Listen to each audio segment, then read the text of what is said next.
A'udzubillahi minasyaitonirrajim. Bismillahirrahmanirrahim. Assalamualaikum warahmatullahi wabarakatuh. Waalaikumsalam warahmatullahi wabarakatuh. warahmatullahi wabarakatuh. Waalaikumsalam warahmatullahi wabarakatuh. Warahmatullahi wabarakatuh. Wassalamu ala asrofil anbiya'i wal mursalin wa ala alihi wa sahbihi ajma'in. Qala rabbi shrah li sadri wa yassir li amri wa hlul 'uqdatam min lisani yafqahu qawli. Asyhadu an la ilaha illallah wa asyhadu anna Muhammadar Rasulullah. Allahumma shalli ala sayyidina Muhammad wa ala sayyidina Muhammad. Rabbi auzi'na an ashkura ni'mataka allati an'amta alaina wa ala walidayna wa an a'mala sholihan tardahu wa yudkhilna bi rahmatika fi ibadikas sholihin. Baik. Salah satu di antara hari yang paling saya tunggu-tunggu dalam sepekan yaitu hari Rabu. Kenapa saya tunggu hari Rabu? Karena begitu banyak emak-emak yang begitu semangat, emak-emak militan. Ada saya ya. Oh, kan? Masya Allah, sehat Bunda semuanya, ya Anda sehat? Alhamdulillah, luar biasa. Allahu Akbar. Allahu Akbar. Pantas semangat, soalnya hari ini tanggal 2 Februari ternyata, masih awal bulan. Saja Ustaz.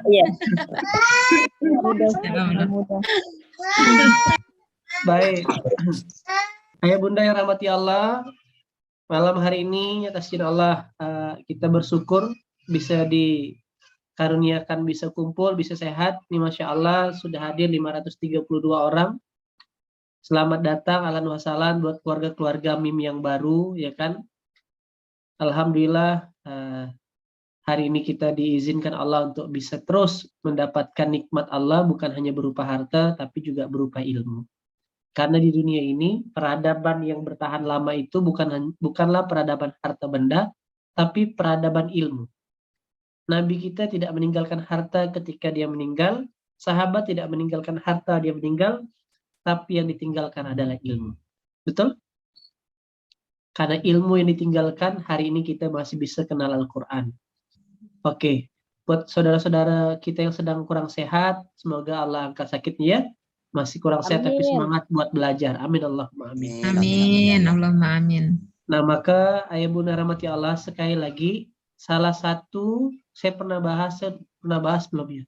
Salah satu ciri-ciri Allah tuh sayang sama kita adalah ditakdirkan dan diizinkan kita untuk terus berbuat kebaikan. Oke, catat benang merahnya. Hari ini bisa sedekah 10.000 per hari.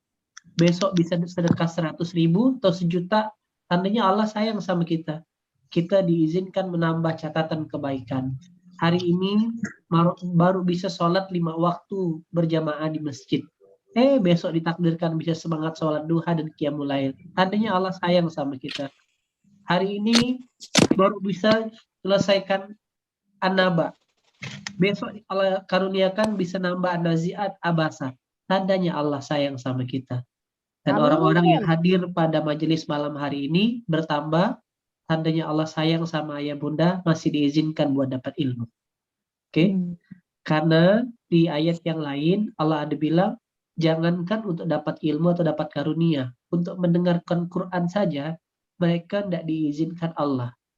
Yaitu di surah Asy-Syu'ara surah ke-26. Coba buka.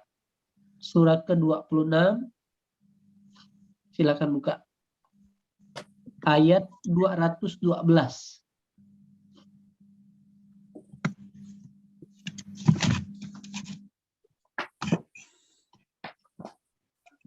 Ketemu?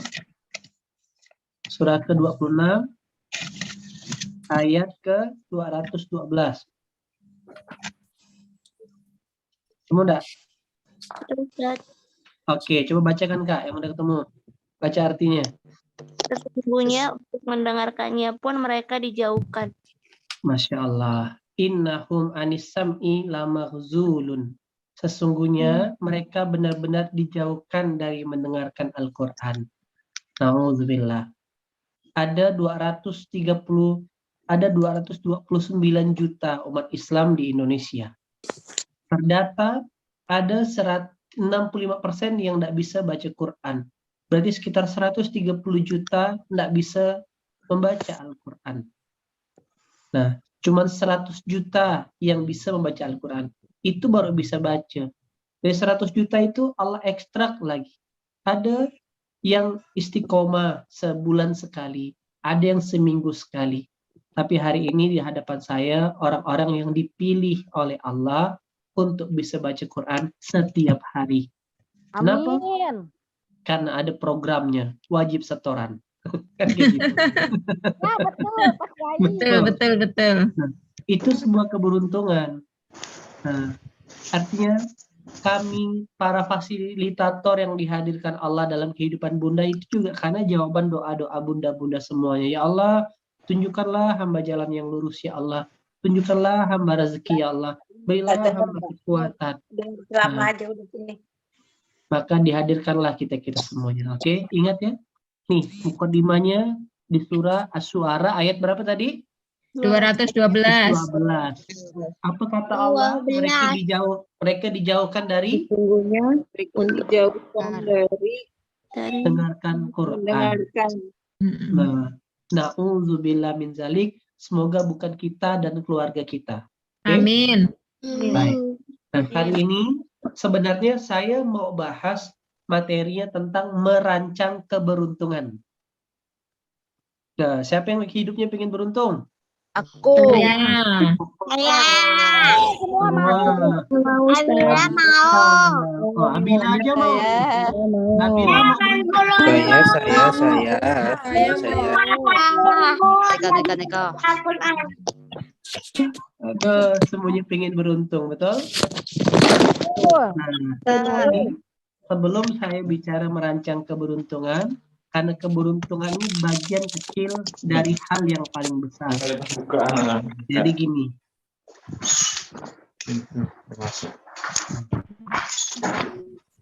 kalau ayah bunda berkunjung silaturahmi ke rumah saudara atau rumah ada acara nikahan kerabat, kira-kira kalau punya kesempatan memilih untuk datang silaturahmi ke tempat saudara, senangnya jalannya yang mulus-mulus lurus, jalan lurus, atau jalan yang banyak belokannya. Contoh misalkan, Lurus. Bunda, semangat sekali Mbak Bundanya. Pokoknya ada kesempatan ini. Baik, saya alamikan dulu. Semangat Bunda. Contoh, Bunda Tengku Pipi misalkan ya. Bunda Tengku Pipi, Ustaz En, di mana alamatnya? Iya Bunda, ada jalan pertama. Jalan pertama itu Bunda lurus, nanti ketemu perempatan yang kedua, belok kiri. Lalu mentok kurang lebih 200 meter, ada pertigaan, belok kanan. Jalan aja terus. Ruwet Ustaz. Ruwet nggak kira-kira? Bingung. Ribet Ustaz. Asar. Pakai Google Map Ustaz. Tapi Bunda, Ustaz Eka di mana alamatnya? Ya udah Bunda pokoknya cari kantor camat, dapat ketemu lurus aja kurang lebih 1 kilo lurus terus, nanti sampai di lokasi. Kan enak yang kedua, betul? Betul. Oke. Mari kita lihat apa sih yang membuat hidup manusia ini ruwet dan rumit, betul nggak? Betul. Nah, ada yang merasa sedang ruwet dan rumit, jangan angkat tangan, oke? Jangan angkat tangan. Nah, Sembunyikan aja. nah, saya akan membahas ini, tapi siap-siap, saya takut pada lab ini. Yang tahu. Di gini rumusnya, harus pahami dulu fundamental cara berpikirnya. 1, ketika betapa maha pengampun dan maha penyayangnya Allah, kita perhatikan skenario Nabi Adam kena usir. Yang tahu enggak? Ayat berapa, surah berapa, ayat berapa yang cerita Nabi Adam kena usir? Surah berapa? Qara ayat 20. Al-Baqarah. Ayat.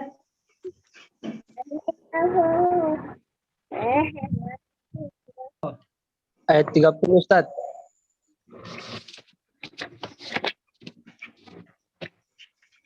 Ayat 35.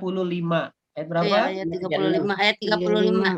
Oke, coba lihat nih ya di layar saya bantu.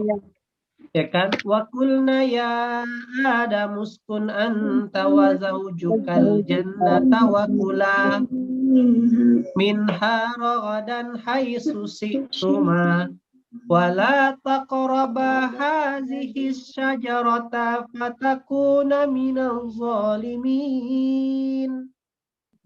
Allah bilang, Adam, diamlah kamu dan istrimu di surga ini. Makanlah makanan-makanan yang banyak. Lebih baik di mana yang kamu sukai. Jadi esensi penciptaan manusia di rumah tempat tinggal utamanya adalah sebenarnya bersenang-senang.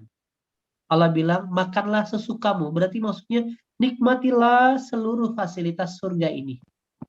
Dan Allah cuman kasih satu aturan saja. Wala taqrabah hazihi sajarah. Janganlah kamu dekati pohon ini. Bayangkan saja. Cuman jangan dibilang jangan dekati satu aturan, nenek moyang kita kalah. Akhirnya Adam yang menyebabkan kamu termasuk orang yang zalim. Lalu apa kata Allah? Lalu keduanya fa'azallahuma syaiton. Digelincirkan oleh setan dari surga, ya kan? Turunlah. Gara-gara apa? Gara-gara Adam mendekati pohon tersebut. Tadinya Nabi Adam itu kuat. Beberapa literasi yang saya dengarkan ceritanya adalah yang menggoda adalah istrinya. Jadi iblis membisikkan kepada Siti Hawa, ya kan? Masuk dalam alam bawah sadarnya, membisik-bisik kepada Nabi Adam. Ayolah Pak, ambil apa? Coba ya Pak, kali aja Pak. Itulah dia. Ini seperti emak-emak kalau udah mau lebaran, merayu suami. Ya kan, ayolah Pak, masa tetangga aja beli mobil baru, masa mama kita mobilnya gini-gini aja. Akhirnya gara-gara itu terus yang diminta sama istrinya, terpaksa sang suami terlibat riba, ya kan? Tidak sedikit juga yang akhirnya korupsi dan sebagainya. Begitulah dia memang desakannya. Nah, maka akhirnya Adam akhirnya tergelincir dari surga. Nah, saya ingin lompat ke ayat 38. Bayangkan akhirnya Adam diusir dari surga, tetapi ini menunjukkan Allah itu Maha Rahman. Allah itu Maha Rahim. Apa Allah kasih? Qulna bitu minha jami'a. Turunlah kamu keduanya dari surga. Fa imma ya'tiyannakum minni hudan. Apabila datang petunjukku kepadamu, faman tabi'a hudaya fala khaufun alaihim. Ikutilah, maka tidak akan ada kekhawatiran, tidak ada ketakutan khauf. Walahum yahzanun. Tidak ada kesedihan. Oke, mari kita lihat ya.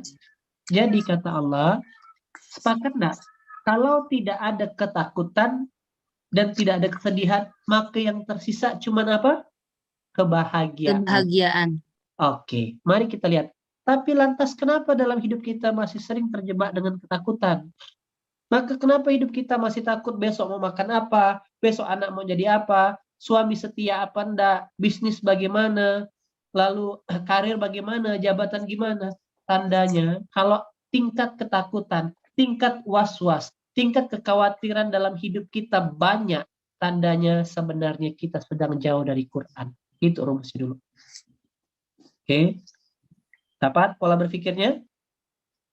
Nah, maka kata Allah, kalau kau ikuti aku, ikuti petunjukku, maka ini contoh ya, ini pola pertama.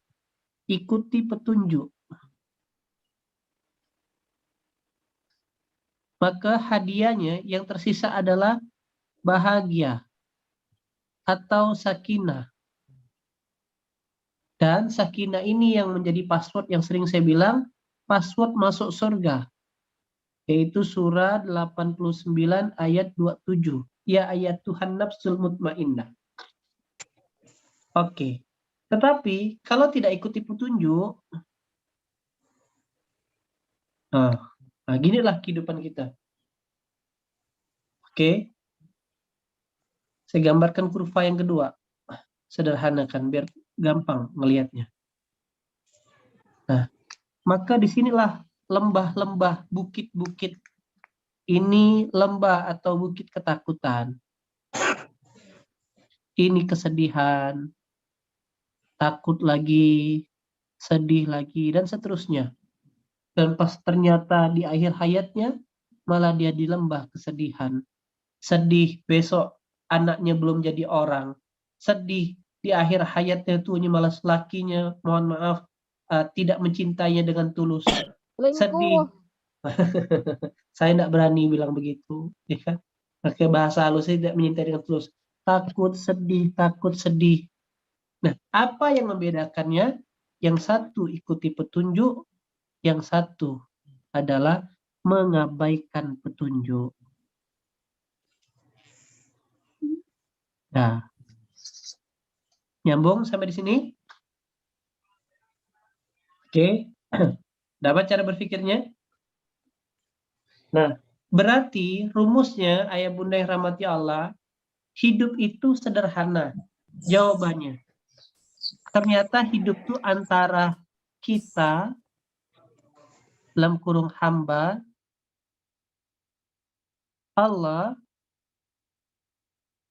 dan petunjuknya.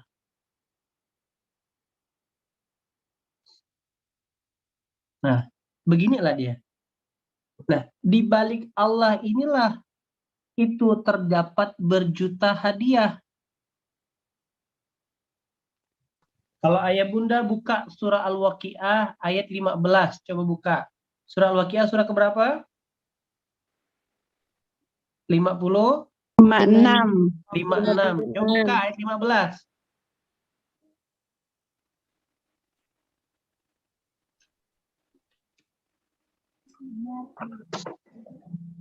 Ala sururim maudu'ah, kata Allah, mereka berada di atas dipan-dipan yang bertahtakan emas. Mama suka emas enggak? Suka. Hanya dinar. Ya kan? Suka emas, suka permata? Bapak-bapak Oke. sukanya bidadari. Suka Mas Antam atau Mas Mahisa Buana? Dua-duanya. Bidadari, bapak-bapak bidadari. Bidadari. Dua-duanya, Tan. Dua-duanya ya sama emak tuh ya. Hawak, Tan. Biarin, Tan. Emang laki Mama. doang. Jadi saya tahu Bunda dulu berpikir wanita tuh tidak banyak mintanya. Ini buat bapak-bapak. Saya tuh Pak berpikir dulu sebelum nikah, emak-emak tuh tidak banyak mintanya, cuma satu aja permintaannya. Apa itu satu? Semuanya, kata dia.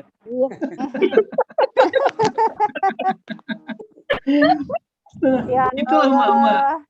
Coba ya lihat kata Allah. Dengarlah Pak Ada yang Ustadz. lagi deh. Iyalah. Pokoknya kalau saya sama emak-emak angkat tangan lah. Oke, kalah nyerah saya. Nah, lihat kata Allah, mereka berada di depan yang bertahtakan emas sepermata. Emasnya emak-emak itu bukan lagi dicincin, Mak, tapi mohon maaf ya, bahasa kasarnya didudukin, dipantetin tuh emas-emasnya sepermatanya. Apalah tak mantap gitu loh. Emas dan permata bersandar di atas berhadap-hadapan, dikelilingi anak-anak muda, membawa gelas, cerek minuman yang diambil dari air yang mengalir. Mereka tidak pening dan tidak pula mabuk. Dan buah-buahan dari mereka yang pilih. Dan daging burung apa yang mereka inginkan. Nah, ini mantap nih buat bapak-bapak. Dan ada bidadari-bidadari yang bermata jeli. Jadi bidadari itu Pak, matanya bisa oranye, hijau, merah, biru. Karena bidadarinya jualan softland di surga. Kalau ibu Bunda ada dapat bidadara nggak, Bu? Ada di surah Al-Insan. Mama tak mau kalah, saya tunjukkan ayatnya. Ada, Mak, tenang aja. Di surah Al-Insan nih loh, dapat bidadara. Tetap ada dia. Ini dia. Nah, dan dikelilingi ayat 19. Dan mereka dikelilingi oleh pelayan-pelayan muda yang tetap muda. Apabila kamu melihat, kamu akan mengira mereka mutiara yang bertaburan.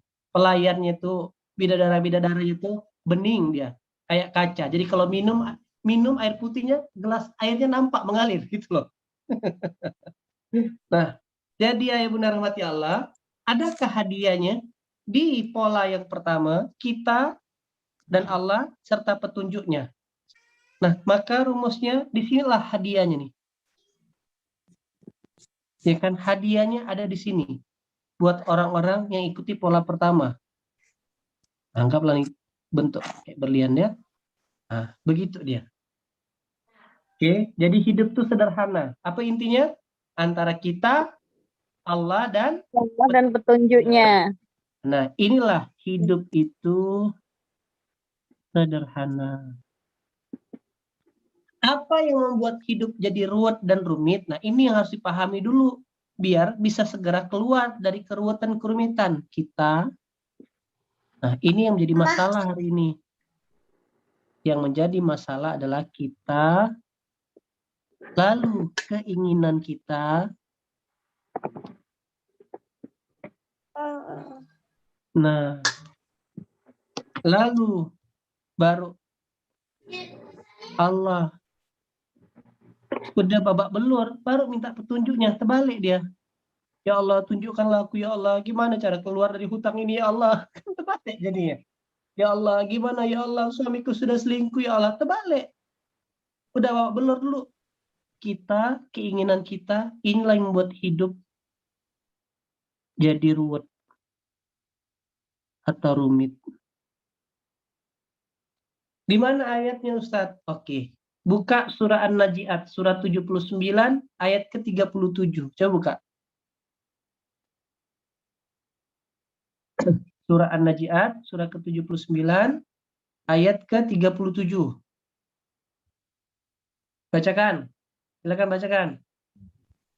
A'udzubillahi minasyaitonirrajim.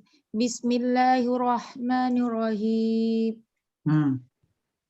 Fa'amma man taqa, Oke, artinya artinya maka adapun orang yang melampaui batas. Oke, ayat 38-nya Bunda. Wa azaral hayatad dunya, artinya dan lebih mengutamakan kehidupan dunia. Oke, maka 39 hadiahnya. Fa innal jahima hiyal ma'wa, maka sungguh nerakalah tempat tinggalnya. Nah, sadaqallahul azim, melampaui batas, mengutamakan urusan dunia. Udah ada yang bisa sana dah. Dah, kalau nggak ada dengan sindu dah. Selamat dah. Hadiahnya. Allahu Akbar. Allahu Akbar. Maka hadiahnya kata Allah neraka. Nah, inilah yang menjadi sumber persoalan dalam kehidupan kita hari ini. Nah, pertama, apa? Melampaui batas. Batas. Yang kedua, mengutamakan urusan dunia. Melampaui batas itu apa? Melakukan sesuatu yang berlebihan, yang bukan diinginkan Allah. Bahkan di surah Al-Hadid, Allah sebutkan, surah Al-Hadid itu surah ke-57. Allah sebutkan siapakah orang yang melampaui batas itu. Di ayat 10-nya, ini Allah lihatnya, tuh lihat. Allah nah, bukan, sebentar. Orang yang kikir. Jadi Allah sebutkan adalah orang-orang yang kikir, dialah orang-orang yang melampaui batas. Saya lupa ayat berapa tuh. Oke, bisa carikan ya. Nah, jadi termasuk orang yang kikir, yang pelit dan ngajak orang pelit, itu orang-orang yang Allah sebutkan melampaui batas. Nah, maka inilah yang membuat hidup kita rumit hari ini. Kenapa? Satu, melampaui batas. Yang kedua, kita mengutamakan urusan dunia. Di isi kepala kita, itu hanya keinginan kita yang mendominan isi kepalanya. 24 bukan Ustaz. Allah. Apa? Al-Hadid ayat 24. Makasih Bunda. Al-Hadid ayat 24. Ya, ayat 23 dan 24. Coba lihat ujung 23. Dan Allah tidak menyukai orang yang sombong, lagi membanggakan diri. Siapa dia orang yang sombong lagi membanggakan diri? Orang yang kikir, yaitu orang yang kikir dan mengajak orang berpikir. Nah, ente ngapain sih bantu-bantu masjid? Ente aja belum sukses mau bantu-bantu orang. Coba lihat. Ente ngapain sih ngurus anak yatim? Antum ngapain sih bantu-bantu? Udah deh Pak. Kita aja makan masih susah. Papa jangan bersedekah-sedekah kayak gitu. Gitu. Dan apa hadiahnya? Tidak disukai Allah. Bagaimana bisa kita numpang di rumahnya Allah, numpang di buminya Allah, Allah tidak menyukai kita. Wajarlah segala kenikmatannya ditahan. Saya numpang di rumahnya Bunda Yohana, bertandang, silaturahmi, numpang tinggal karena jadi musafir. Bunda Yohana tidak senang sama saya. Gimana saya bisa nyaman, tidak betah? Ya kan? Begitulah. Itulah yang membuat itu baru satu angle. Nah, kan kadang apa kita nih tadi ya, kikir dan mengajak orang kikir. Ada enggak orang kayak gitu? Nah, ada banyak Ada. bahkan. Banyak Ustaz. Loh, kemarin di statusnya Ustadz Randy Saputra, sedekah kok 10 ribuan jadi apa memangnya? Nah, coba lihat. Ada aja komentar kayak gitu loh kawan-kawan. Nah, termasuk saya pesankan ke mama ya. Nah, izinkanlah suamimu juga beramal soleh. Tenang saja. Tidak ada balasan yang, coba lihat ayat 10, ayat 18 itu loh. Allah membenarkan bagi perempuan laki-laki yang memberikan pinjaman baik, niscaya dilipat gandakan. Gitu aja. Balik cerita ke sini. Satu, melampaui batas. Yang kedua, melampaui batas salah satu yang disebut adalah surah 57 ayat 23 sampai 24. Yang kedua nih, saya ingin bahas, mengutamakan urusan dunia. Dia lebih takut anaknya tidak bisa bahasa Inggris, tidak naik kelas, tidak bisa sarjana, tidak bisa masuk kampus, ketimbang anaknya tidak bisa baca Al-Quran. Dia lebih khawatir kalau anaknya tidak lolos PNS, anaknya tidak lolos kerja di perusahaan swasta multinasional, ketimbang anaknya tidak ke masjid. Nah, inilah dia orang-orang yang isi otaknya mengutamakan dunia. Nah, maka apa janji Allah buat orang-orang yang melakukan dua ini? Fa innal jannata hiyal ma'wa. Maka sesungguhnya fa innal jahima hiyal ma'wa, nerakalah hiyal ma'wa, tempat kembalinya. Jadi tidak usah pusing-pusing lagi. Kalau hidup kita isinya cuma dua hal ini, maka sudah dipastikan neraka inilah tempat kembali. Coba. Ini kita sedang berbicara orang di luar sana atau sedang membicarakan diri kita sebenarnya? Diri kita sendiri. Kita sendiri Ustaz. Tarik nafas yuk, istighfar kita. Astaghfirullahaladzim. Astagfirullahaladzim. Astagfirullahaladzim. Hanya gara-gara apa? Hanya gara-gara keinginan. Melampaui batas, mengutamakan urusan dunia. Dan mengutamakan urusan dunia. Nah, oke. Padahal, kenapa sih antum nggak pilih jalan yang lurus? Jalan yang lurus itu sepi, Ustadz. Gelap jalannya, nggak ada pemandangan. Terus kenapa pilih jalan yang sebelah kiri? Jalan sebelah kiri itu enak, ada pasar malamnya, banyak toko-tokonya, banyak orang jual-jualannya, ada sale-salenya. Nah, makanlah setan sale itu. Nah, itulah dia. Jadi memang jalan A, jalan menuju Allah itu lurus aja. Dan sepi, dalam arti tak nampak hadiah-hadiahnya. Karena hadiahnya di ujung. Tapi jalan B, nah, memang nampak hadiahnya. Belok lagi sini, belok lagi sini, belok ke sini, belok ke sini, belok ke sini. Banyak ada hadiah, tapi di ujungnya sengsara. Itulah cara berpikir sederhananya. Dan maka Allah sudah terangkan, diingat ya, keinginanlah yang menjadi penyebab utamanya. Keinginan. Inilah penyebab kesusahan.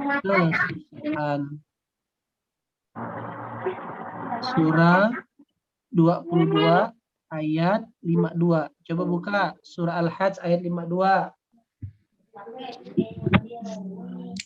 Coba Ayat buka 52. Surah Al-Hajj surah kedua ayat 52.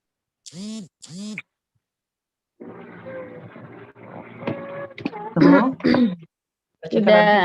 Bacakan artinya. Dan kami tidak mengutus seorang rasul dan tidak pula seorang nabi sebelum engkau Muhammad, melainkan apabila dia mempunyai suatu keinginan. Setan pun memasukkan kegodaan-godaan ke dalam keinginannya itu. Nah, Tetapi Allah menghilangkan apa yang dimasukkan setan itu. Dan Allah akan menguatkan ayat-ayatnya. Dan oke. Allah Maha Mengetahui, Maha Bijaksana. Masya Allah. Ketika Nabi saja berkeinginan, maka keinginannya jadi jalan pintu masuk. Siapa? Setan. Setan. Nah, itu. Mulai paham kan kenapa hidupnya jadi rumet? Karena setiap keinginan yang muncul menjadi celah pintu masuk iblis. Fakta apa mitos ini? Fakta. Oke, lalu Ustadz berarti tidak boleh dong kami berkeinginan. Tidak demikian. Kita buka lagi di surah 12 ayat 53. Buka surah Yusuf ayat 53. Surah ke-12 ayat ke-53. Dan aku tidak. Dan aku Dan tidak. aku tidak Dari Nyatakan diriku Dan bebas. aku tidak mengatakan dari diriku kesalahan. bebas dari kesalahan. Nah, Karena sesungguhnya nafsu itu selalu mendorong kepada kejahatan, kecuali nafsu yang diberikan rahmat Allah oleh Tuhanku. Sesungguhnya Tuhanku Maha Pengampun, Maha Penyayang. aku tidak bilang aku ini bebas dari kejahatan. Nabi Yusuf loh ngomong kayak gitu. Sesungguhnya keinginanku ini, nafsuku ini selalu menyuruh pada kejahatan. Nah, itulah nyambung dengan surah Al-Had 52 tadi. Illa, kecuali ma rahima rabbi. Yaitu, ya kan, nafsu yang diberi rahmat oleh Tuhanku. Maka satu-satunya keinginan yang diperbolehkan, berdasarkan versi Quran adalah menjalankan keinginan Allah.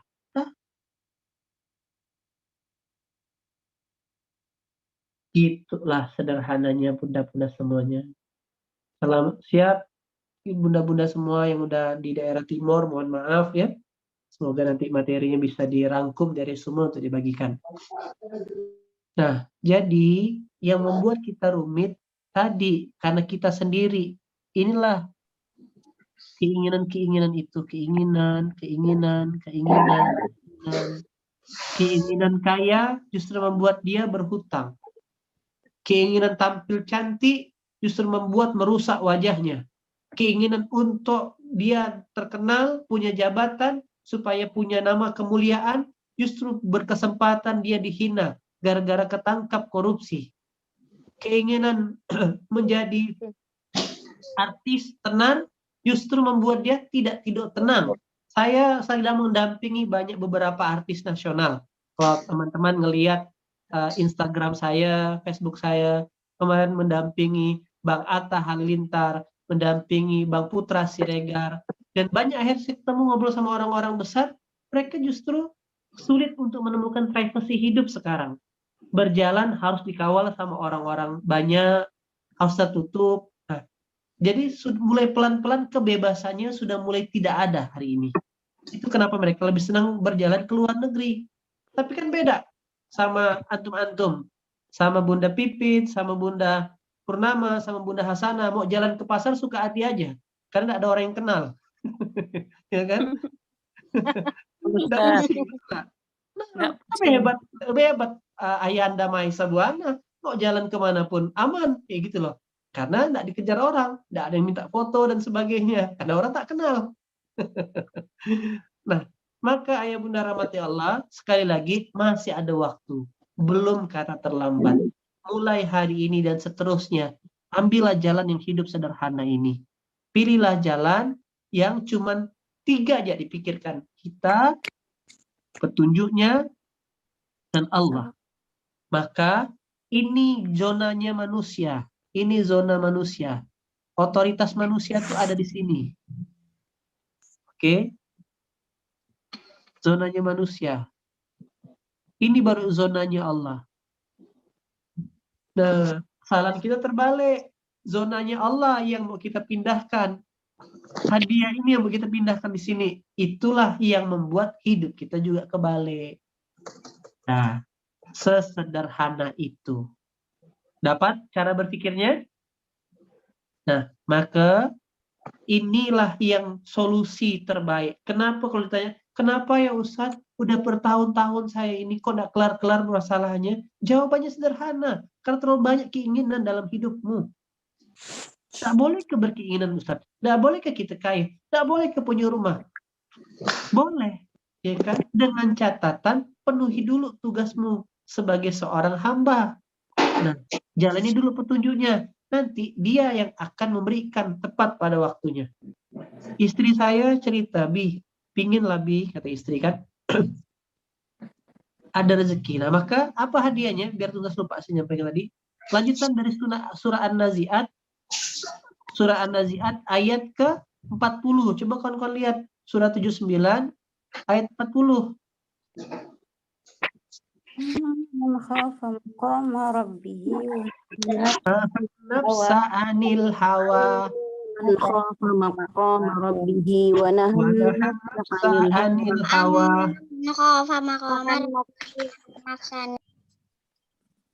Mantap adik kita. Surah 79 ayat 40. Wa amma man khafa, maka barang siapa wa amma man khafa yang takut marabbihi, ya, maqama rabbihi kepada Tuhannya, wa nahan nafsa anil hawa, dan menahan dirinya dari hawa nafsu. Takut dan menahan. Fa innal jannata hiyal ma'wa, maka surga tempatnya. Tinggal. Nah, sekali lagi saya sampaikan, surga dan neraka ini bukan hanya berbicara di akhirat nanti. Di dunia pun kita sudah bisa merasakannya. Apa itu neraka kehidupan dunia? Dirampasnya, hilangnya ketenangan dalam hidup kita. Apa itu surga dalam kehidupan dunia? Hadirnya kebahagiaan, hadirnya sakinah. Nah, bagaimana Jazirah Arab tadinya neraka, tandus, zulumat, kegelapan, orang jahiliyah. Begitu Quran turun, Nabi turun, berpindah dari zulumat ila nur. Jadi cahaya terang benderang, jadi ketenangan, jadi kebahagiaan hari ini. Ternyata gampang buat masuk surga, dapatkan surga. Kata Allah, rumahnya cuma 2, kau takut saja kepadaku, dari kedua kau tahan diri dari nafsu. Nah, apa contohnya takut kepadaku? Logika berpikir itu kayak gini. Contoh misalkan, saya balik lagi, tinggal di rumahnya Ayahanda Mahisa Buana. Lalu Ayahanda bilang, Bang Ustadz, Bang EM, ini kunci rumah, ini kamar mandi, ini dan sebagainya, silakan saya izin keluar dulu ya. Lalu, berarti kan saya ini dititipi tempat tinggal, dititipi fasilitas, dititipi rumah, kendaraan, sebagainya.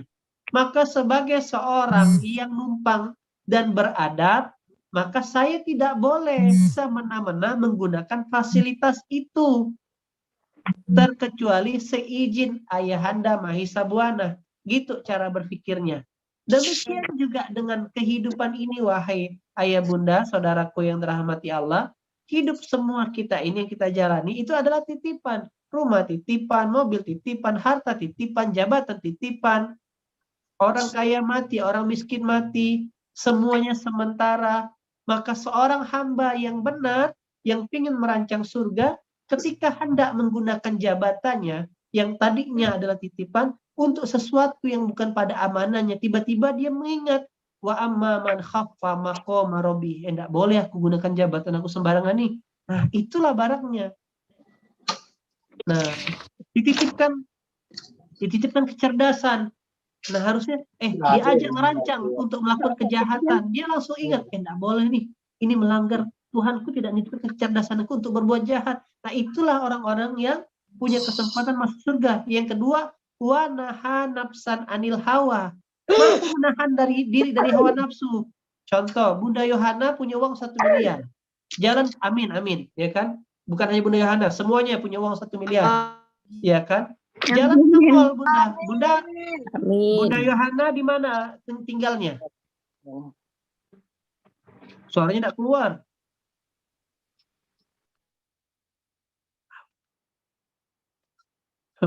Di Bandung.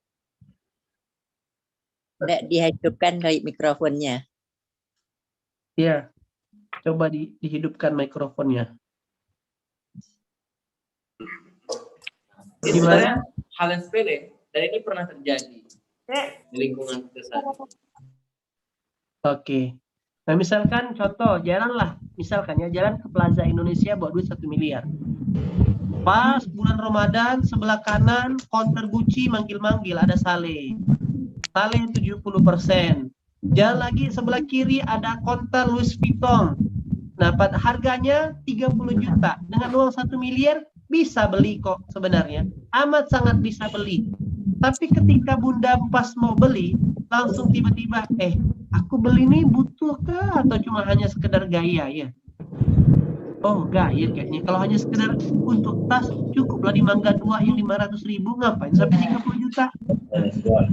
Itulah cara mengaktifasi, itulah cara kita mengaktifasi budaya menahan hawa nafsu tadi. Menahan, menahan hawa nafsu. Nah, itu yang dilakukan. Ketika manusia mampu mengaktifasi takut kepada Allah, selalu takut dan ingat kepada Allah dan menahan diri dari hawa nafsunya. Ingat ya, menahan diri dari hawa nafsu itu adalah mampu membeli, mampu membalas, mampu mengeksekusi, tapi dia tahan dan ingat lagi, benarkah Allah yang ingin aku beli tas Bonia? Benarkah Allah ingin aku balas dendam ini? Benarkah Allah ingin aku ngerjakan ini? Ketika dia mampu menahan diri ini, dia punya kesempatan buat masuk surga. Sesederhana itulah polanya. Nah, apalagi ini 60 hari lagi nih Ramadan nih. Nah, itu ujiannya paling gede. Saran saya, ingat-ingatlah ayat ini. Sering-sering diulang. Wa amma man khofa maqama rabbihi wa nahan nafsa anil hawa. Nah, punya kesempatan, contoh, emak-emak punya kesempatan ngomel. Udahlah habis. Pagi-pagi udah bangun masak, nyuci, nyetrika. Baju udah rapi, disusun di lemari. Gara-gara bapak dan anak-anak buru-buru, dia main tarik aja lemari itu, berantakan lagi baju yang sudah disusun. Itu gemes nggak tuh kira-kira? Sangat menggemaskan. Rasa pingin dicubit beruang kan? Nah, tetapi begitu Bunda Nina, Bunda Yohana dapat kejadian begitu, langsung bilang wa nahan nafsa anil hawa, lulus. Nah, gitu. Bapak-bapak sebaliknya, udahlah berjuang mati-matian, tanggal 1 balik rumah, udah bawa duit, bawa uang gaji, mau digeser 10 juta ke istri, udah dikasih uang 10 juta, masih aja tetap ngomel, Pak. Wa nahan nafsa anil hawa. Begitulah barangnya. Maka rumusnya adalah sederhana sekali. Ingat, kapankah wa nahan nafsa anil hawa ini terjadi? Yaitu ketika kita mampu melakukan, tapi kita tahan untuk tidak melakukan. Nah, sesuatu yang membuat kita mampu membalas, tapi kita tidak balas. Sesuatu yang membuat menjadikan kita harusnya sepantasnya marah, tapi kita tidak marah. Termasuk emak-emak. Saya baru dapat ayat semalam. Amat sangat kaget dan terkejut saya. Langsung istighfar saya. Apa? Ini dia. Surah Al-Hujurat ayat 2 dan 3. Orang-orang beriman, janganlah kau meninggikan suaramu melebihi suara Nabi. Dan janganlah kau berkata kepadanya dengan suara yang keras. Sebagaimana kerasnya suara sebagian kamu terhadap sebagian yang lain. Apa penyebabnya? Agar tidak terhapus pahala amalan. Tak boleh ternyata, Bu, kita meninggikan suara. Pantas saya tanya sama guru saya. Sepanjang dia menikah, udah 40 tahun menikah, tidak pernah marah sama istri, tidak pernah meninggikan suara sama anak. Karena dia tahu ayat ini, kalau dia meninggikan nada, meninggikan suara, maka yang terjadi amalannya dihapus.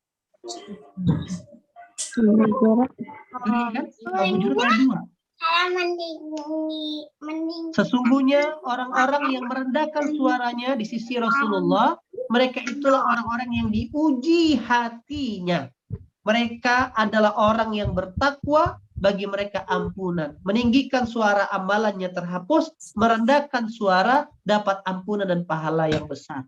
Begitu ayah atau anak tadi ngambil, narik baju, ya kan, narik bajunya, Bunda Yohana bilang, alhamdulillah papa, terima kasih, mama bisa menahan nafsa anil hawa. Begitulah bilangnya.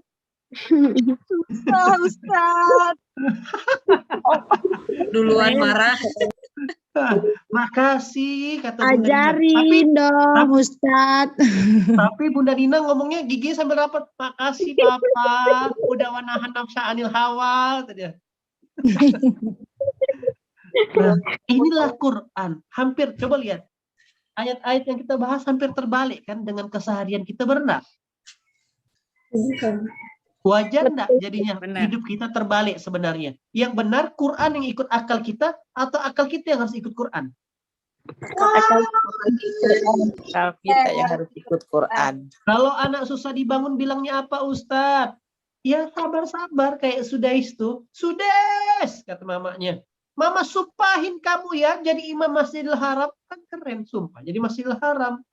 Ini Tiap mau tidur Otong, udah ngomel kan? Otong, kamu nih bangun siang jadi apa nanti kamu? Gak jelas ya, benar-benar gak jelas anaknya. Jadi otong lenong jadinya. Gitulah dia.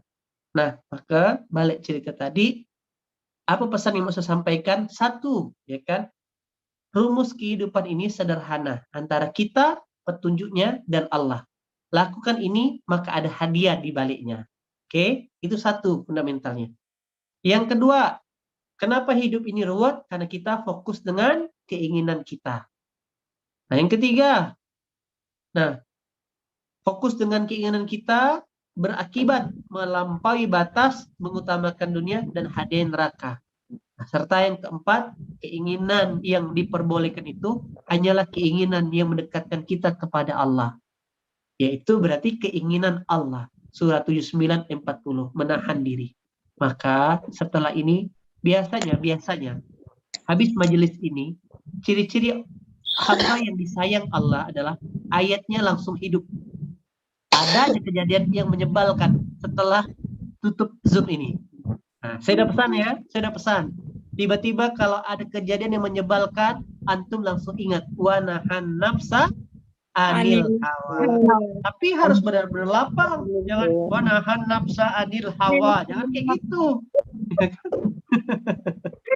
Nah, gitulah dia. Sesederhana itu. Nah, pas 1 jam kurang lebih. Dapat polanya, paham ayah bunda?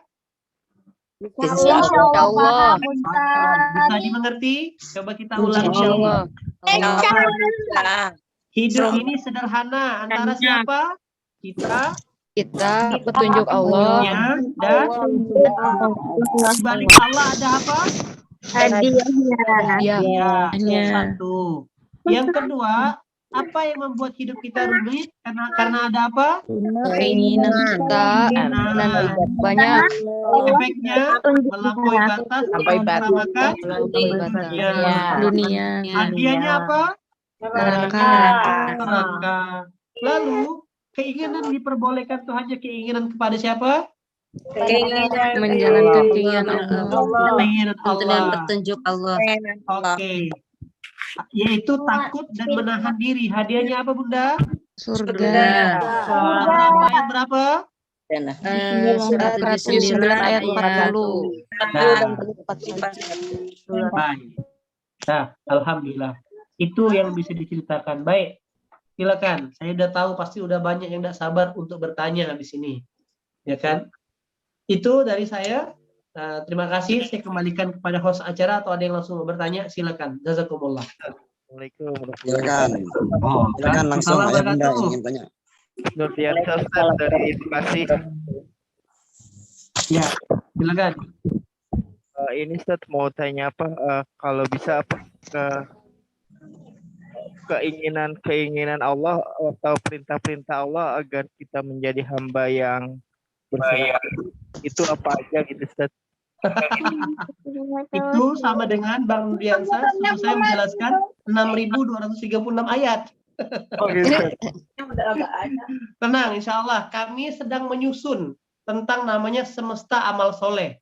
Mulai dari contoh, jadi gini cara berpikirnya Bang Nurdiansa, secara sederhana. Dipecah menjadi satu. Kewajiban kita, jadi yang kalau mau berjalan dengan keinginan Allah, maka yang diingat adalah kewajiban, jangan hak. Karena hak itu ranahnya Allah. Maka temukan kewajiban sebagai seorang hamba. Apa kewajiban sebagai seorang hamba? Yaitu ibadah. Ibadah itu apa? Ada sholat, ada baca Quran, ada puasa, ada haji, ada bayar zakat, rukun Islam. Oke. Lalu kedua, kewajiban sebagai seorang anak. Apa itu? Memuliakan orang tua di surah 17 ayat 23, di surah Al-Baqarah ayat 83, di surah Luqman surah 31 ayat 14. Itu kewajiban sebagai seorang anak. Kewajiban sebagai seorang kakak adik di surah Al-Baqarah ayat 215, yaitu menginfakkan harta kepada kerabat, kepada kakak adik. Ketiga, kewajiban sebagai seorang suami, yaitu mentarbiyah istrinya. Surah 66 ayat 6, surah Toha ayat 132, mengajak anak dan keluarga sholat. Lalu kewajiban sebagai seorang suami tadi itu menafkahi istri, melindungi istri, kayak gitu. Kewajiban sebagai seorang ayah, ya kan? Berarti mentarbiyah anaknya, memastikan anaknya, ya kan, menjadi qurrata a'yun. Nah, begitulah dia cara memetakannya. Semuanya ada di Quran. Kalau dijelaskan bisa seumur hidup jadinya. Maksud rumusnya buka Quran, ketawa Bunda. Iyalah, Nabi aja 23 tahun jelaskan Quran. Masa saya pede mau jelaskan dalam satu malam? Siapa saya gitu loh. Oke. Dapat ya Bang Nurdiansa ya? Nah pelan-pelan. Saya pun lagi minta sama santri untuk ngumpulkan. Nanti kalau udah jadi PDF-nya akan saya bagikan buat bunda-bunda. Biar lebih gampang menconteknya. Tapi syaratnya kalau sudah dapat perintahnya, saran saya diamalkan. Maka tadi itu kewajiban sebagai hamba, kewajiban sebagai anak, kewajiban sebagai kakak adik, kewajiban sebagai suami, kewajiban sebagai seorang ayah atau sebagai istri, dan kewajiban sebagai seorang pemimpin di perusahaan, di kantornya, di sosial. Itu aja temukan. Nah, pelan-pelan nanti Allah yang ngajarkan. Nah, itu.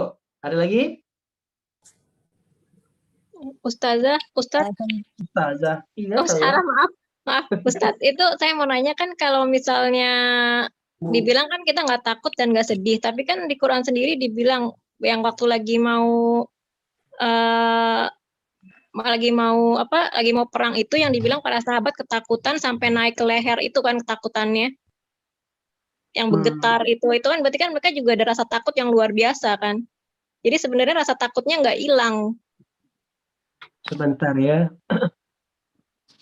Kalau saya belum selama saya baca belum ketemu tuh kisah. Pada prinsip itu gini, yang dimaksud rasa takut itu adalah ujian itu akan tetap ada. Oke, apakah orang seperti saya tidak ada ujian? Ada ujiannya. Tapi ciri-cirinya mereka yang akan pegang, yang sudah punya Quran, tak ada lagi kekhawatiran dalam artian tetap dilewati dan tetap menghadirkan ketenangan. Kenapa? Coba kita lihat ayatnya di surah 48 ayat 4. Coba lihat. Wallahi anzala sakinah. Ini ayat tentang perang malah. Dialah Allah yang telah menurunkan ketenangan dalam hati orang-orang mukmin agar beriman mereka, agar keimanan mereka bertambah di samping keimanan mereka yang telah ada. Dan kepunyaan Allah lah tentara langit dan bumi. Dan Allah Maha Mengetahui, Maha Bijaksana. Jadi ternyata ayatnya lucu, seperti tidak nyambung diksinya. Pertama, Allah menurunkan ketenangan. Ternyata efek dari tenangan itulah baru kita bisa mengakses, mengaktifasi, menggerakkan bantuan tentara langit dan bumi. Berarti kalau orang itu masih keadaan gelisah, resah, disitulah pertolongan tidak turun. Nah, jadi mungkin itu kisah. Kalau di Quran saya belum ketemu, Kak. Mungkin yang belum eksplor terlalu jauh. Nah, prinsipnya adalah yang seperti yang saya jalani hari ini dan yang saya lihat dalam kehidupan guru-guru saya adalah ujian itu tetap ada. Tetap memang pasti ada. Konsekuensi beriman, surah An-Kabut ayat 2, tetap ada ujian. Tapi kita sudah tidak lagi gelisah. Kenapa? Karena kita sudah pegang kunci jawaban. Apa yang mau ditakutkan? Iya. Nah, ujian rumusnya sederhana. Ujian terberat datang dari yang terdekat. Itu sudah rumus kehidupan. Ujian terberat datang dari yang terdekat. Ujian suami, ujian istri. Siapa contoh kunci jawabannya? Nabi Lut. Tinggal lihat sikap Nabi Lut dan Nabi Nuh. Lulus mereka. Begitulah cara berpikirnya. Apa sih reaksi mereka? Apa sih yang mereka lakukan? Nah, ujiannya ujian istri, ya suaminya Firaun, Asia.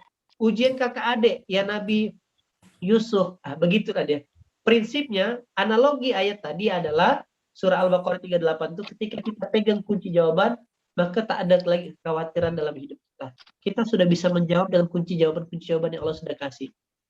Nah, sambat bab dalam perang, contoh, yang jelas yang bahas tentang perperangan lebih banyak itu di surah Al-Anfal, surah ke-8.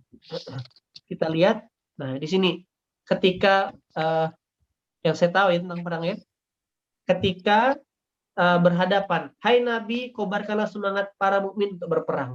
Allah bilang, jika ada 20 orang yang sabar di antaramu, niscaya mereka akan dapat mengalahkan 200 orang yang musuh.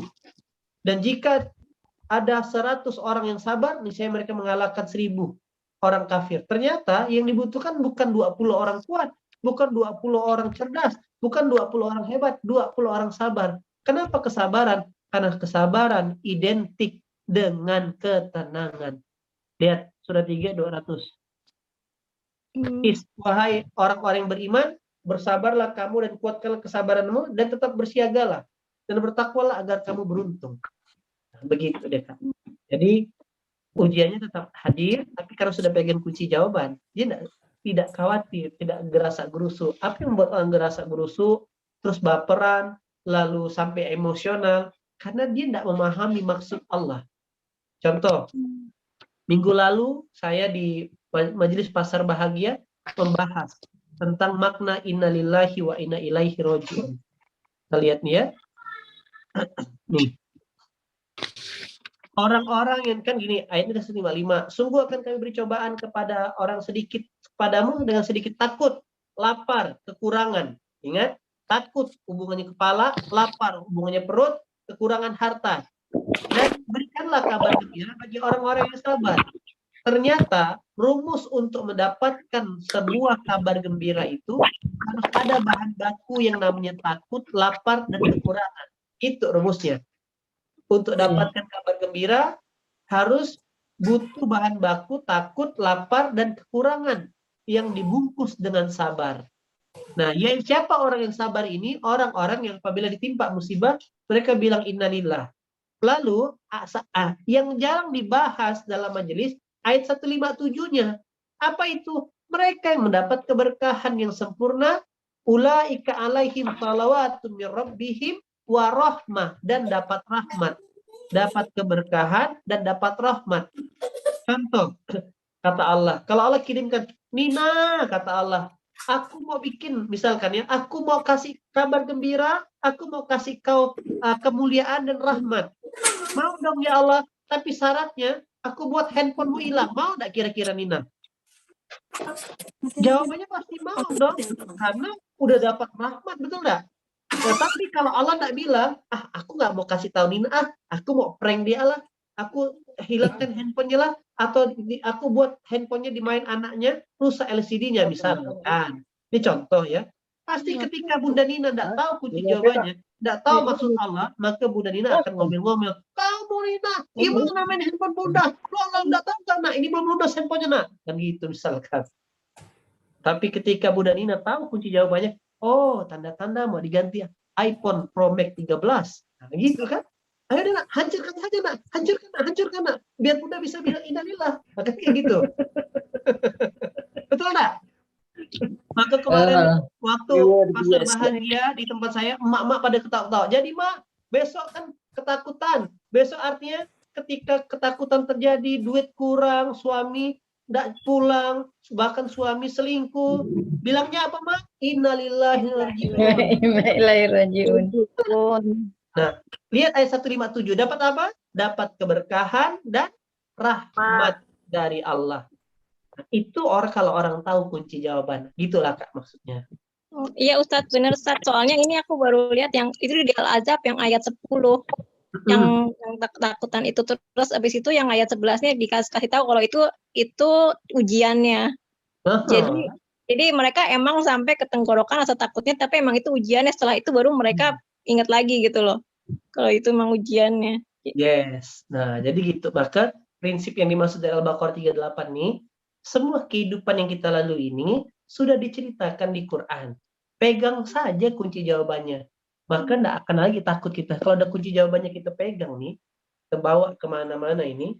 Nah, kita tahu 6.200 peta ini, kita tahu rambu-rambunya. Sudah. Maka saya ketemu sama guru-guru saya, diskusi sama Ustadz Abdul Somad, diskusi sama Ustadz Salim Afrila, sama guru-guru saya yang lain. Saya lihat, kenapa orang-orang hidupnya enggak gimana-gimana? Karena dia udah tahu kunci jawabannya.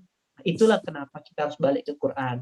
Walaupun usia kita sekarang sudah di atas 40, tidak ada kata terlambat.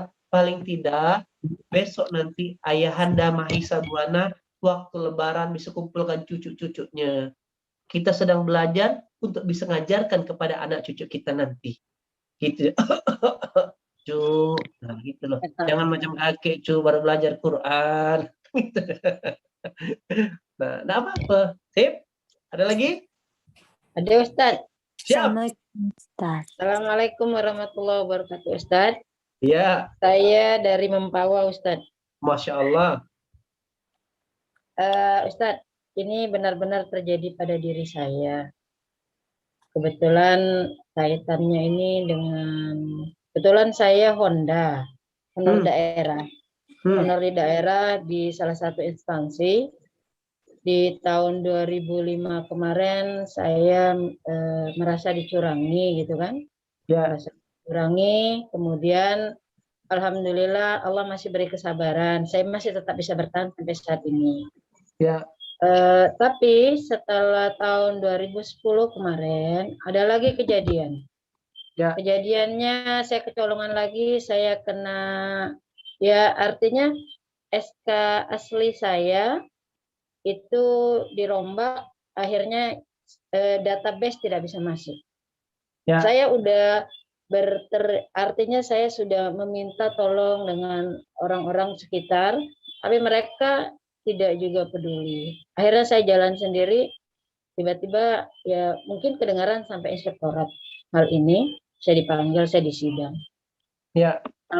Dalam persidangan saya santai jawab, karena memang saya mengatakan kepada teman-teman, kalau seandainya hal ini membuat saya harus sampai masuk penjara, saya tidak malu, saya bilang.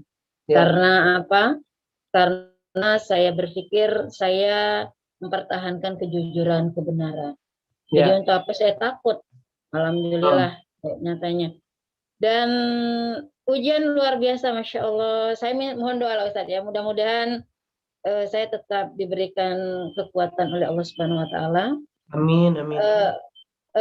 Ini dalam waktu ini juga saya sempat kaget juga nih. Hari ini saya kaget banget karena harus ada apa namanya perubahan SK itu kan, perubahan SK.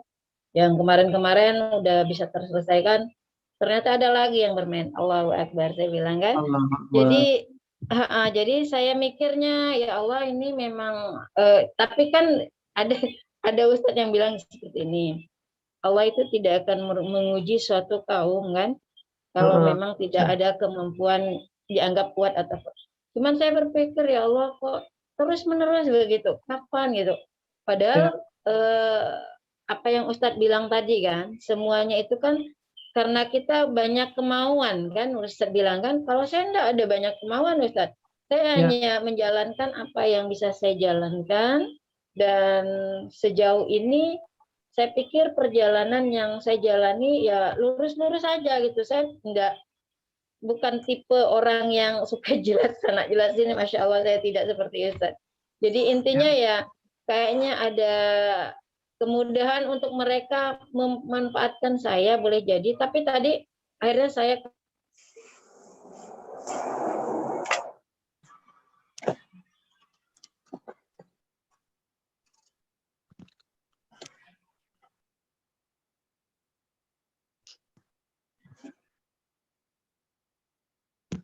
Halo Bunda. Sinyalnya. Kok hilang suaranya? Sinyalnya kayaknya.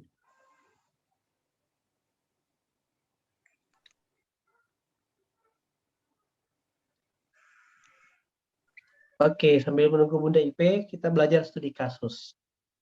Ayah Bunda buka surah 6 ayat surah 64 ayat 11.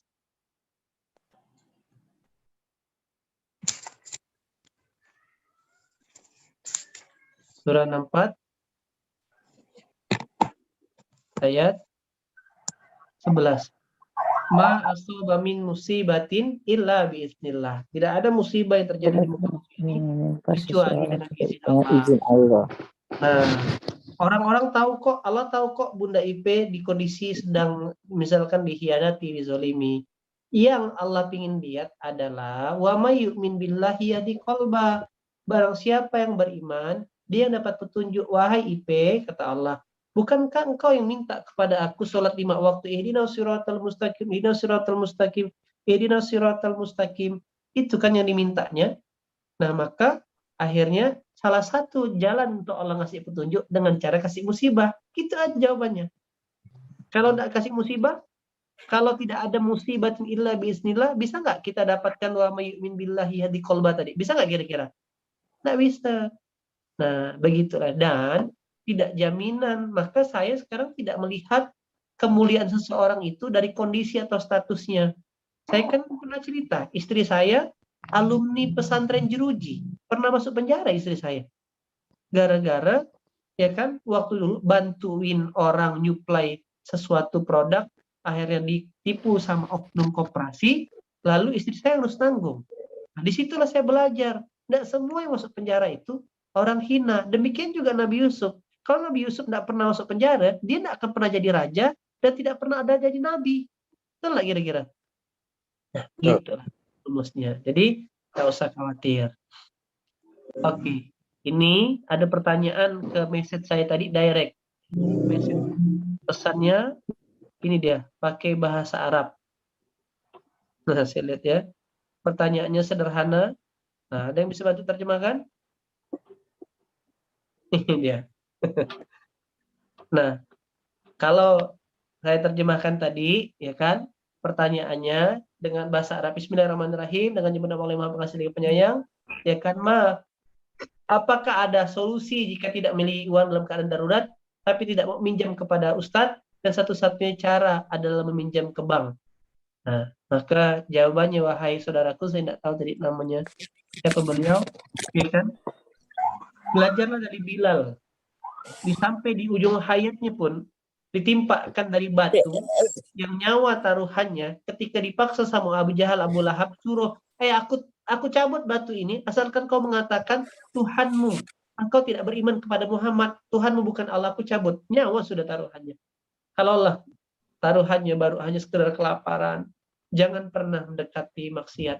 Sama saja hukum darurat itu hanya terjadi di makanan.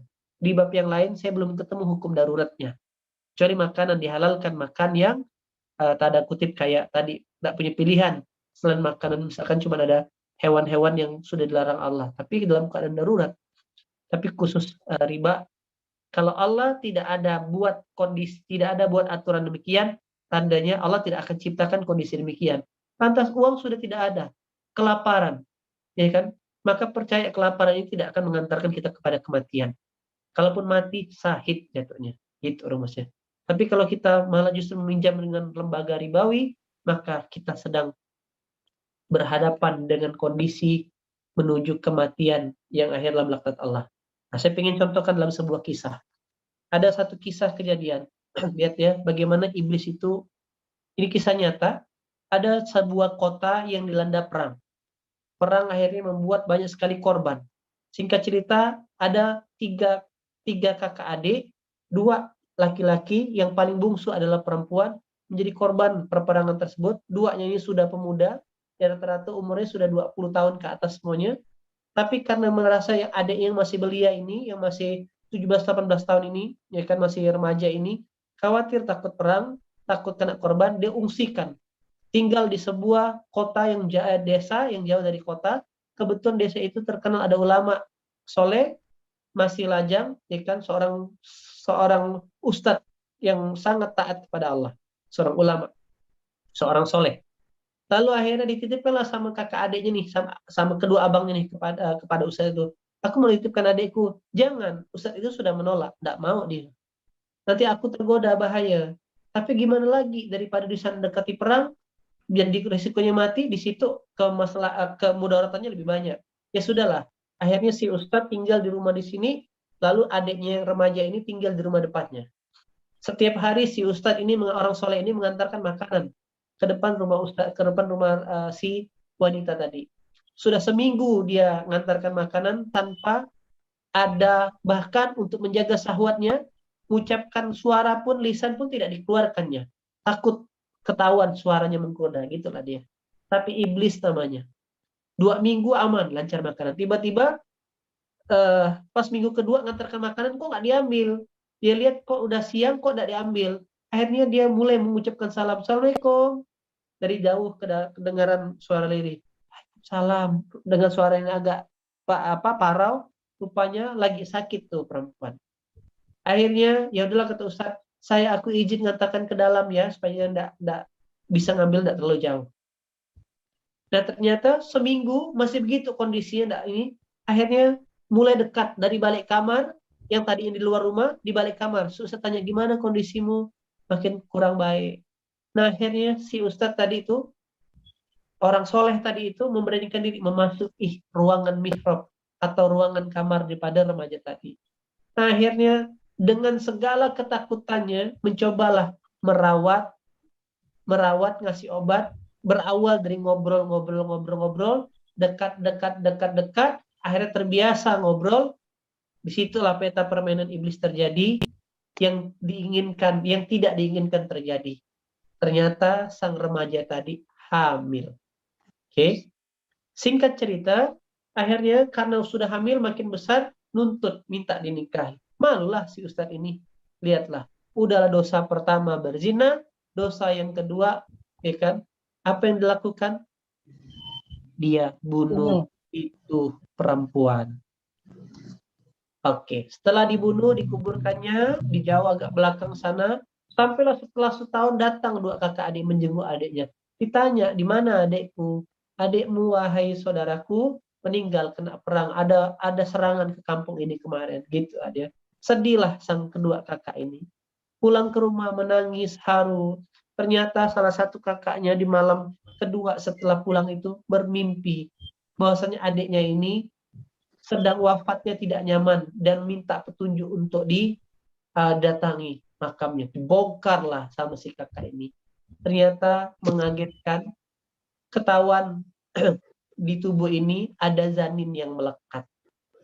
Akhirnya dibongkar, diusut, ketahuanlah si orang soleh ini, orang baik tadi ini yang melakukan perbuatan kurang menyenangkan tersebut, menzinahi.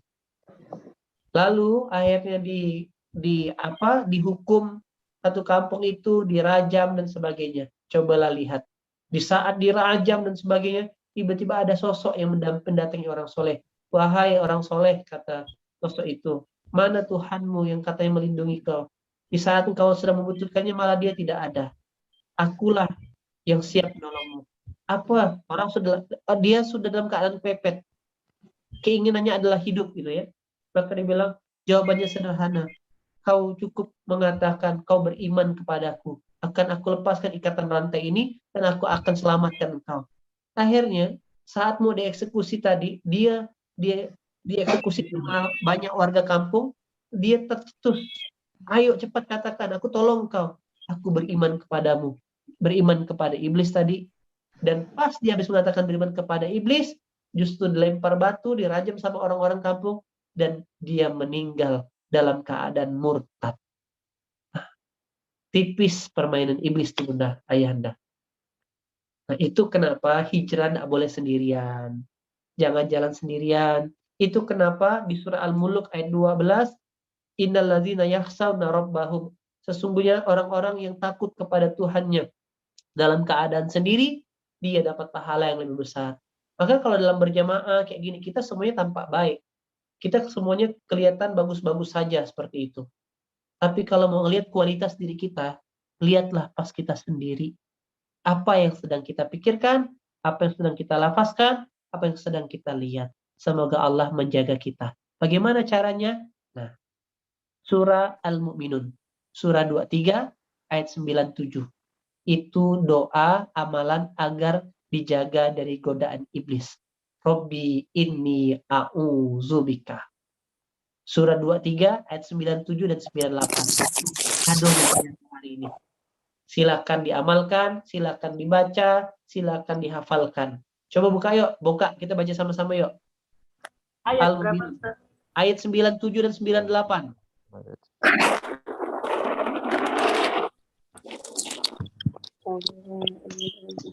Nah, Robbi inni a'udzubika. Robbi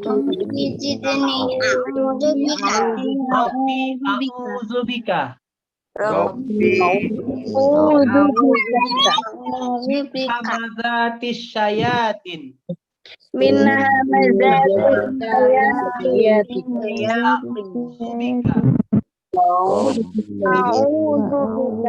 Robbi ayyah durun.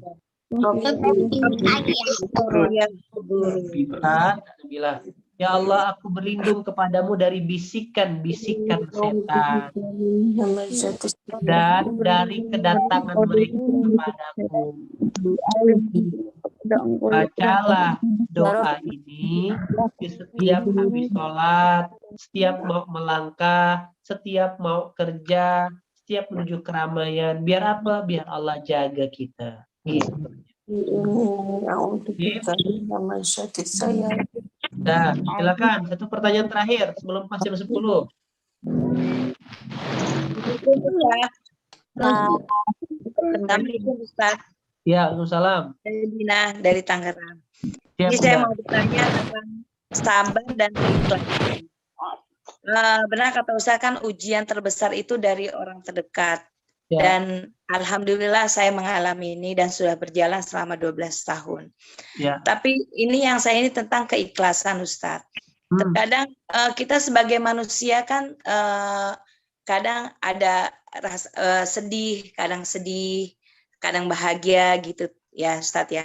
Tapi standar keikhlasan itu dengan kita kadang teringat pengalaman yang menyakitkan, terus kita menangis gitu kan, menangis. Apa itu termasuk ikhlas kita ikhlas apa tidak gitu loh dengan gitu. Apa itu memang manusiawi gitu? Apa manusiawi gitu kita sebagai manusia? Baik. Gitu. Makasih Ustaz. Siap. Jadi salah satu puncak level ujian tertinggi dalam hidup manusia itulah namanya ikhlas. Maka ketika manusia, ingat ya, ujian tertinggi. Kenapa saya bilang tertinggi? Ujian makhluknya Allah. Kita belajarlah dari Azazil.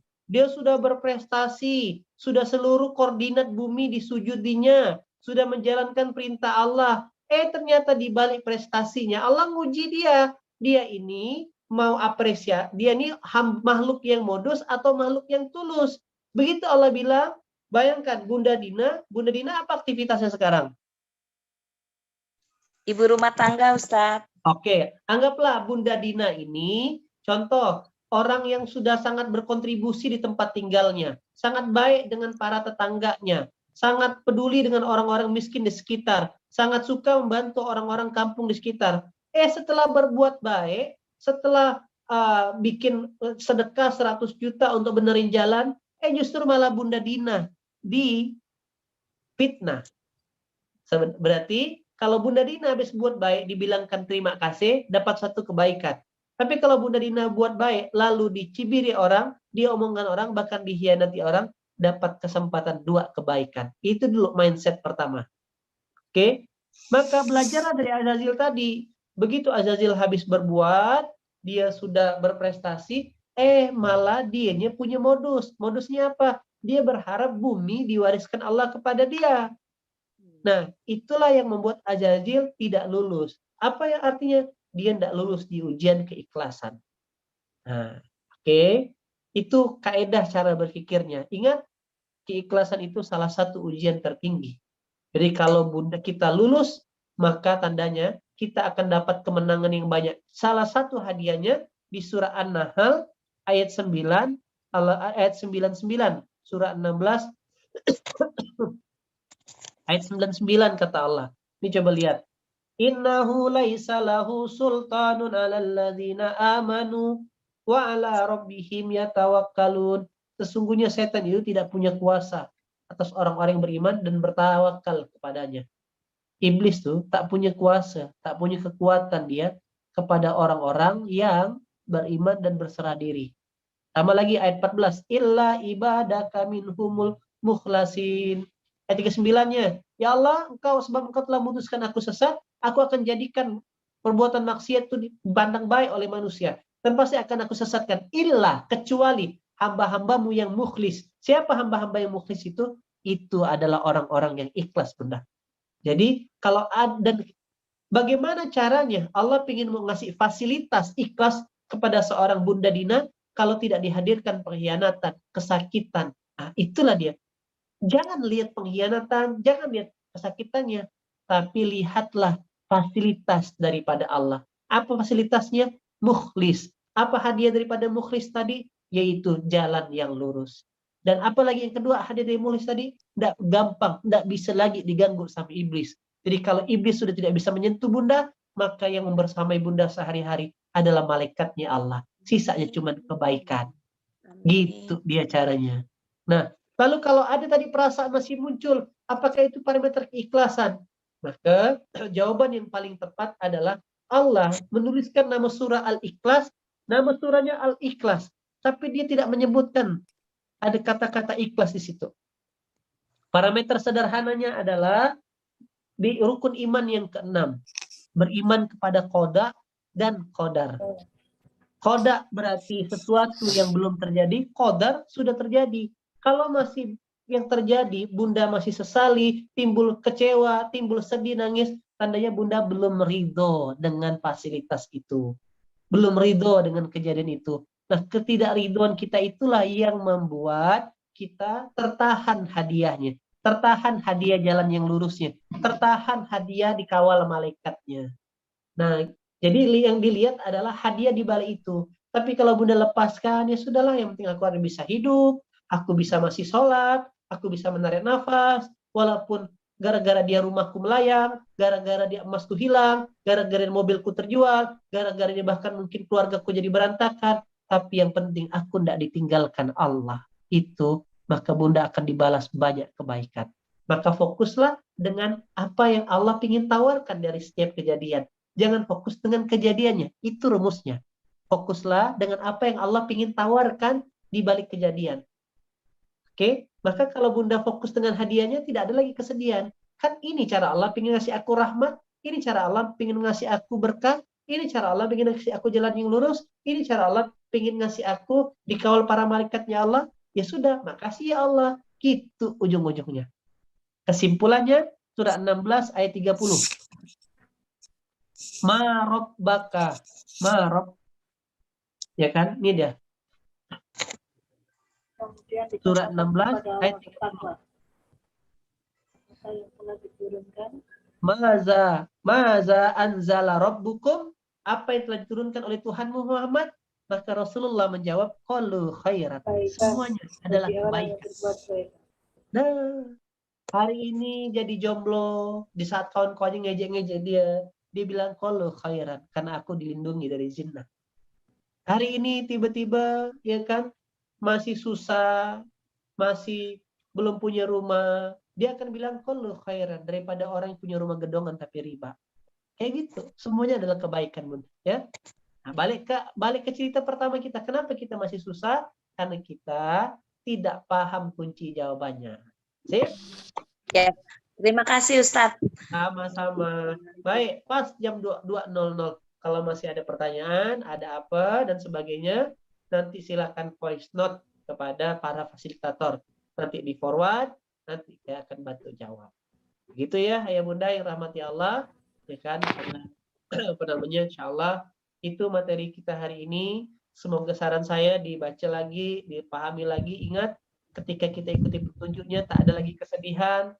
Pilihlah jalan hidup yang sederhana antara kita, petunjuknya, dan Tuhan, maka akan ada hadiah di baliknya. Jangan pilih jalan hidup yang ribut karena keinginan kita. Fokuslah menahan diri, ya kan, belajar menahan diri agar Allah takdirkan kita surga. Begitu. Ayah bunda yang rahmati Allah. Nah, sepertinya pelan-pelan doa kita mulai dikabulkan Allah. Ingat tak beberapa pekan yang lalu saya pernah bilang, semoga satu saat nanti Allah takdirkan kita satu pesawat berangkat umroh, betul tak? Amin. Ya, ada beberapa jemaah MIM itu seperti saya. Kapan umroh Ustaz? Insya Allah, ya kan, bulan Maret saya itu ada niat berangkat. Udah rindu dengan Baitullah. Nah, maka hari Jumat besok ba'da asar, ya kan, saya ingin berbagi, ya kan, ini ingin berbagi tentang the miracle of Baitullah. Saya ingin cerita tentang bagaimana keajaiban daripada Baitullah. Dan biasanya setelah habis cerita-cerita gini nih, yang beriman, yang percaya, yang balas kejar Allah pakai doa, penuh keajaiban. Ingat, ke Baitullah itu bukan pakai duit. Bukan pakai apa? Duit. Nggak pakai duit, dia pakai tiket. Pakai apa? Pakai tiket pesawat. Nah, maksudnya Baitullah itu punya Allah. Misalkan Bunda Haryati, Bunda Zahrok, Bunda Sofi bikin gawean, bikin undangan, bikin acara resepsi. Maka yang diundang siapa? Yang dikenal apa yang tidak dikenal? Yang dikenal. Maka Baitullah itu bukan urusan orang itu punya duit apa enggak, tapi urusan dia dikenal Allah apa tidak. Nah, saya ingin cerita. Mau enggak saya kasih pakemnya, ilmunya, bagi bisa jadi wasilah berangkat ke Baitullah. Mau enggak kira-kira? Insya Allah hari Jumat sore ba'da asar saya akan cerita di Miracle of Baitullah. Sekaligus saya minta teman saya yang kemarin ngurusin berangkat umroh abnormal ini untuk cerita. Ternyata tidak seribet yang dipikirkan. Nah, ini dalam rangka dream connecting. Semoga ini wasilah kita semua satu pesawat berangkat umroh. 10 hari itu cerita Quran ya isi di kepalanya. Mau nggak kira-kira? Ya. Nanti undangannya, informasinya dikasih tahu Mbak Siti. Hari Jumat itu dia. Sore ba'da asar. Dah jam 4:15 kayaknya. Itu kawan-kawan yang dirahmati Allah, nanti sampai ketemu hari Jumat lagi berbagi cerita. Semoga saya doakan yang pernah sudah berangkat ke Baitullah Allah izinkan berangkat lagi. Orang-orang yang dicintai, yang belum berangkat bukan saya, semoga Allah takdirkan diundang dengan cara-caranya Allah. Amin ya rabbal alamin. Hanya dikhususkan untuk yang belum berangkat Pak Ustaz. Amin. Coba tangannya kayak gini depan kamera. Yuk sama-sama. Bismillahirrahmanirrahim. Bismillahirrahmanirrahim. Bismillahirrahmanirrahim. Bismillahirrahmanirrahim. Sekali lagi. Bismillahirrahmanirrahim.